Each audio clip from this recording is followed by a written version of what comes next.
Welcome to this episode of Locked In. In this episode, I'm going to be doing my full review of the Archer Components D1x trail shifter. So if you're looking for a way to upgrade whatever bike you're currently on and have been interested in going wireless or electronic, this video is for you, so please stay tuned and subscribe if you haven't already. So in this video, I'm going to be going over the specs and features of the D1x trail setup, as well as my experience with the installation, price, and my final thoughts. So let's get into the specs and features of this unit.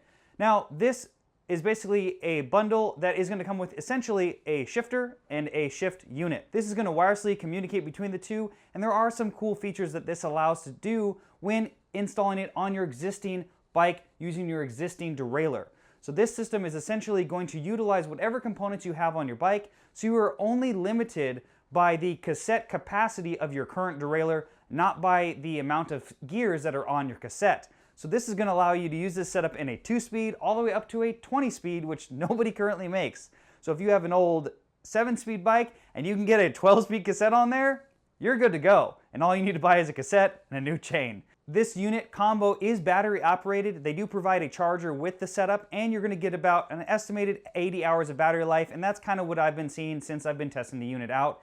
But again, you are provided with the charger. And they even supply you with shift cable and housings, so you don't have to actually go out and buy a new set, which I'll be discussing on why you would need that in the installation a little bit later in the video.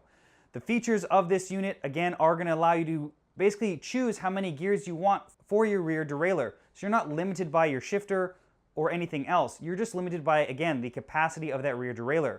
So for example, my bike has a Advent X 10-speed rear derailleur on there that is stated to clear up to a 48-tooth cassette, but I put a 50 on there and it had no issues. So all I had to do was put an 11-speed cassette on there, but it could be 12 if I wanted, and now I have 11 gears using that same derailleur.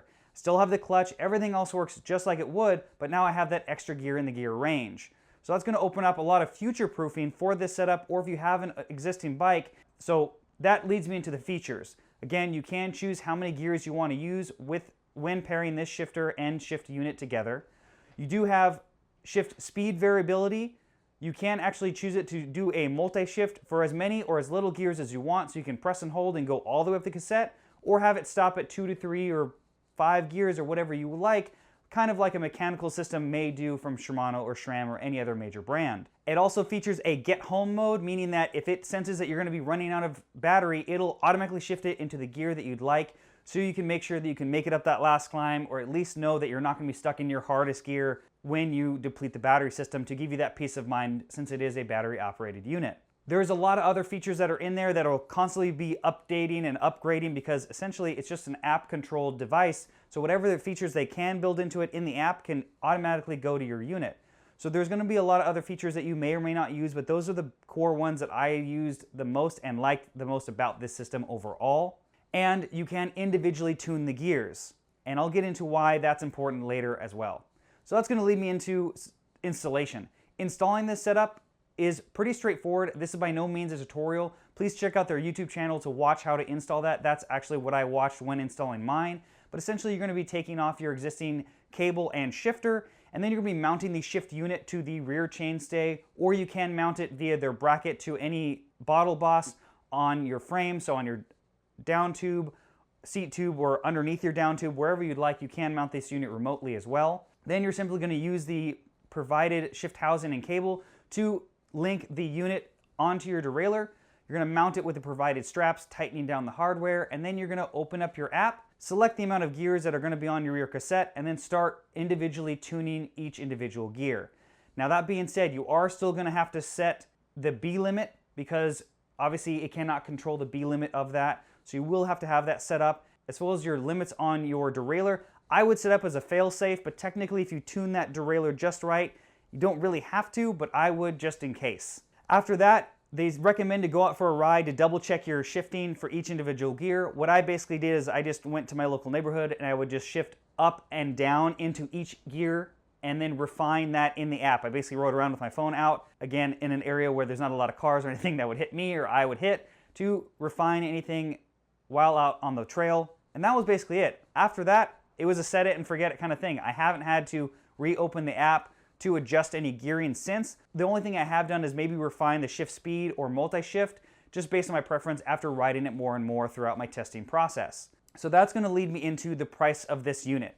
This complete setup is going to be $389 on their website, which I'll be linking in the description below. So that's going to lead me into my final thoughts, which is going to carry a couple different areas in it. Now, as far as background for me using wireless systems, I have had an older gen 11-speed SRAM ETAP Road group set before that I had on an older build. So I do have some experience with that, and I have messed around with friends of mine who have SRAM access, which does shift a lot faster than the older gen ETAP. This unit sits a little bit maybe behind ETAP, but you have to remember those shifters and derailleurs alone were over $1,000, and this setup is $389, and it'll use whatever you have currently on your bike. So keep that in mind. This shift speed was actually a lot faster than I expected. There's not a lot of latency, and again, you can change this shift speed. And I don't have mine at the fastest shift because I thought it was a little too sensitive or a little too easy to multi-shift it into another gear. So I definitely refined it and played with my personal preference. But again, you can tune that to your heart's content in the app at any time. But I've been really happy with the shift speed and reliability. I haven't had any point where I hit a button and it didn't go into gear. The only point that happens is when I'm in my climbing gear and I want another climbing gear because I'm tired, and I go hit the button and nothing happens.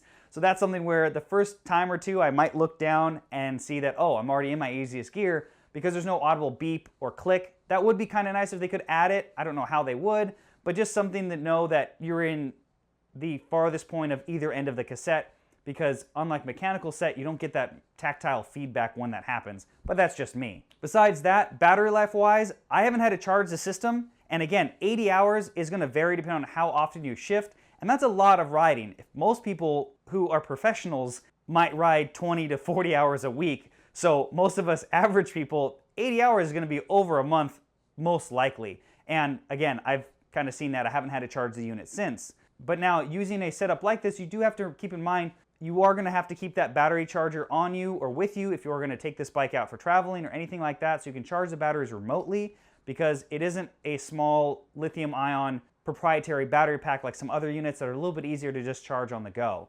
You do have to keep a specific device for it that is a little bit larger. But besides that, I've had no issues. The unit itself is weather sealed, and I've had no problems with it malfunctioning or anything, or water ingress with dirt, dust, and mud that I see. Granted, it isn't the craziest conditions because I do live in California, but the build quality seems excellent so far. This is not going to add a ton of weight to your bike either, which a lot of people think because of how the size of the unit looks, because it only adds about 200 or so grams, so nothing really crazy. And if you factor out the shift housing and cable that you're taking off and shifter, it's a wash. You're really not going to notice a weight difference. The only thing I did notice with my specific bike, because it is a gravel bike that does take up to a 2.5-inch tire, pulling that rear wheel out with it mounted on the rear chainstay, I did have to deflate the tire to kind of squeeze it out. But again, that remote cage unit, which I wish I would have gotten with this review unit, I would have mounted it somewhere else to leave the chainstays free and open. If you have a mountain bike, especially with boost spacing, I highly doubt you're going to have any issues because the chainstays are longer.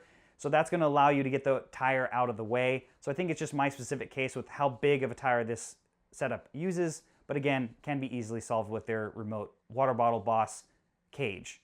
So realistically, I've had no issues with this. Again, it's been flawless as far as shifting goes. They're by no means paying me to say this. They did provide the unit for me, but it's been awesome to have on my Poseidon Redwood. It really just gives me the confidence to multi-shift it under power, and that's the real big benefit when going wireless or electronic. There's a motor that's going to shift for you. So it's always going to get into gear if you're tuned properly. As well as, since you can't individually tune a gear, if you were to fall and maybe tweak your rear derailleur hanger on a trail, especially if you're out in the middle of nowhere or can't really get home, if you've ever experienced that, typically only a set amount of gears usually will work for you. But since you can open up the app, individually tune each one, you can most likely, I'm assuming, I haven't tested this in experience, but in theory this should work, be able to fine tune it a little bit to get a few extra gears out of that range to easily make it back home a little bit better, because you can actually individually tune them, unlike just setting your cable tension or limits like you would on a mechanical system. So that's something that would be like a great fail-safe. And there's no real battery range anxiety that I have, because you can always check the battery level in the app, and as well as you can set your get home gear in the app, so that I'll always just set it to basically the easiest climbing gear, because I'd rather have that and make it easy up the climbs and spin my way home or downhill than the other way around.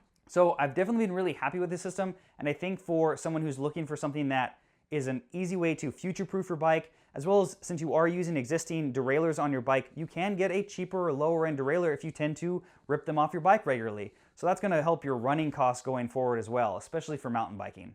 So I hope you like this video. If you have any more questions that I didn't answer in this review, please put them in the comments below. I check them every single day.